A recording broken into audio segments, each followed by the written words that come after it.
បឹងសិប្បនិមិត្តមានទីតាំងនៅបរិវេណក្នុងបរិយាទេសចរដែលមានផ្ទៃដី1ហិកតាអមជាមួយរុក្ខជាតិពណ៌បៃតងស្រស់សត្វបក្សាបក្សីហោះហើរត្រៀបត្រា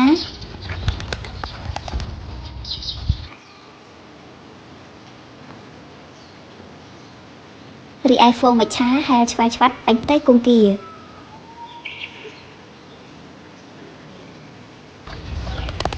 អ្វីដែលពិសេសជាងនេះទៅទៀតខ្យល់ធម្មជាតិបរិសុទ្ធដែលទទួលបានពីរុក្ខជាតិតូចធំដុះត្រៀបត្រាជុំវិញបឹងសិប្បនិមិត្តអំណោយផលដល់សុខភាពរបស់លោកអ្នកសម្រាប់ការទទួលយកអុកស៊ីសែនដ៏ពេញលេញដើម្បីទ្រទ្រង់សុខភាពលោកអ្នកឲ្យដំណើរការបានល្អចំពោះលោកអ្នកដែលបំពេញការងារអស់រយៈពេលពេញមួយថ្ងៃមានភាពនឿយហត់តានតឹងលោកអ្នកក៏អាចអញ្ជើញមកទស្សនាបឹងសិប្បនិមិត្តដែលមានទីតាំងក្នុងបរិយាទេសចរបានផងដែរ